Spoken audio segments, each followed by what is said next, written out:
This is the background service application in Python. As a reminder, a background service is an application that runs in the background. It generally has no user interface at all. You could theoretically do it in some applications, but generally it's just a program that runs without any kind of user interaction. It just runs in the background. Today we're going to be building this in Python. We're also going to be using pipenv, you can see that here, to do an install into the Services Manager in Windows. And we'll see that at the end of the exercise today. So to start off, we're going to need to install the dependencies. Let's review the use case real fast, and then we'll get started with the installing the dependencies and running the tests. So our use case, given the system runs in the background, so this is going to be running constantly, every 5 seconds that passes, the system is going to read text from a specific file, and then we're going to append the reverse of that text to an output file in the same folder. So we'll read from one file, reverse the text, and output it to another file, both of those in the same folder. So let's go ahead and run our commands. We're using pipenv for our environment management today. Let's go and run this, pipenv shell.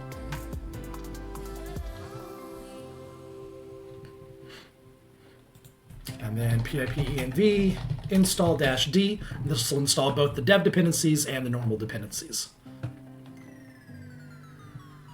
There we go, we should be ready to go. Let's go ahead and configure and run the tests.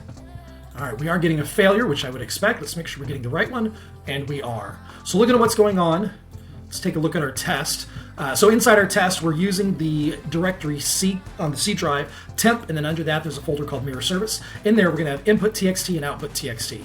We will clean that directory, and then we're going to write to the input file, the input text file, the word testing with an exclamation point. Then we'll create our job, we'll execute it. We will read from the output file, so we'll make sure that has content, and we'll make sure the contents are testing in reverse. The error right now is saying that there is no such file, output.txt. So our execute method is not actually creating a file. So we want to get this to pass today. There's a little bit more going on, but that's basically the idea on the test. So let's go into the definition on execute. And sure enough, there's no code. So that would certainly be the problem. So what we need to do is we need to read from the input file, reverse that text, and then write that back to the output file. So let's start with reading from the input file. Now the input file path is in the constructor, so we're going to need to be able to use that value later on. So let's start off with some code, and then we'll add the field here in a minute. We'll basically say the file contents are, actually before we do that, we're going to need to open the file. So we'll say with open, and then we'll say self input file path. Now input file path isn't there, but we are going to need that. I'm going to open it as a read for text, and we'll say this as file contents equals file.read. This will get us the string contents of that. Now we need to reverse that, so reversed file contents equals file contents, and then our reverse in Python is just bracket ::(-1), and then finally we're going to write back out. So let's go and I'm going to change this to input file, because we're about to use another file. We'll say open output file path for write. And actually, we want to append. So in case there's already content there, we want to append to that file. We will say output file, write, reversed file contents. So that's our method. Not a lot going on, but exactly what we're looking for. So we're going to read the file contents, reverse them, and then write that back out. Now, input file path and output file path are not available. So we need to get back up to our constructor and hold on to input file path and output file path. So we'll simply create fields. Go and hide that. And then same thing on output file path. There we go. So this all looks correct. Let's go and run our test, see if we made progress. Sure enough, we're passing. So we've now created the files. We're reading the contents. Let's run it again, make sure. Yep, we're reading the file, reversing the contents, and writing back out to the output file. So that takes care of the test itself. Now that we've got that, we need to get the actual application to work. So I'm going to go back into the files here. And in the worker class, the worker py file, there's a lot going on, and this is part of the Win32 service util that's we're using as a part of pipenv, and this is going to be the service manager. So there's a lot of boilerplate code you don't need to worry about. Main is the thing that we're most interested in. What we need to do first off is we need to sleep for 5 seconds. So hovering over it, we'll notice that it takes seconds as a float. And right now it's sleeping for 1 second. We want to turn that into 5 seconds. The other thing we need to do is we need to actually read and write from a folder, and we need to create our job. So we'll say mirror job equals mirror job. We'll need to do an import.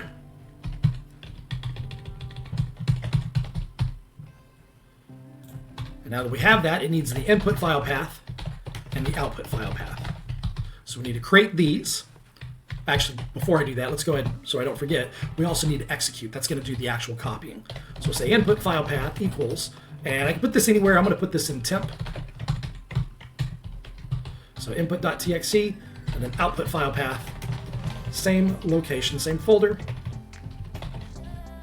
output.txt. So this all looks pretty good. Let's head back to the README file really fast.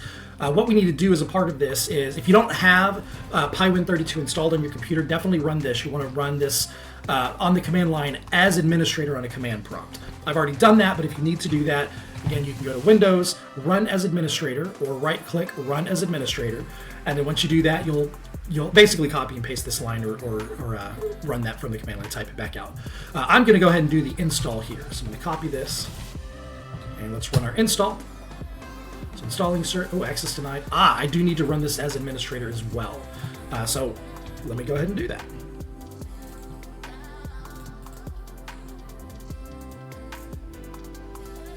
Review in Folder Explorer. I need the folder path for where I am. So I'm going to copy this, go back into our command prompt, run as administrator, change over to that path. So CD. And now that I'm here, I need to execute the command. Paste that in. Services installed. So let's take a look and see. If you go to Windows, the Windows key or the Windows button down below and type services, we're looking for the Services Control Manager. It's the System Services. And it'll look something like this. Obviously, I'm going to have different services on my computer, but the name of this service is Mirror Job or Mirror Service. So sure enough, there is Mirror Service that just got added. And let's take a look and see what happens whenever we run the application. So here's our temp folder, and I'm going to create an input.txt file. This is Chad's awesome test. So we'll save that. Let's go back and we're going to start this. And we'll see if it's working or if I have any problems. It did create the file. Let's go and open it up. And sure enough, it is starting to output. So let's give it a few more seconds. We'll open it again. There it is again. And then a few more seconds. All right, there it is again, 4 times. So now that is basically the application. So now that it's done, I'm going to stop this because I don't want it just chewing up on the background and filling up my hard drive. So we'll stop this service. And then the last thing I want to do is I want to uninstall the service, and that would be this command right here. So let's head back to the control or the command prompt. Now it is removed. Just to confirm that, here it is. I'm going to hit refresh here. It's gone. That's basically the application. So you've seen how to create the application. We've installed it using pipenv32. We can run it in the background, and then it just runs on the machine forever until we stop it. You can set it to auto start when the machine comes up, and then we now know how to uninstall it. So that concludes the background service application in Python.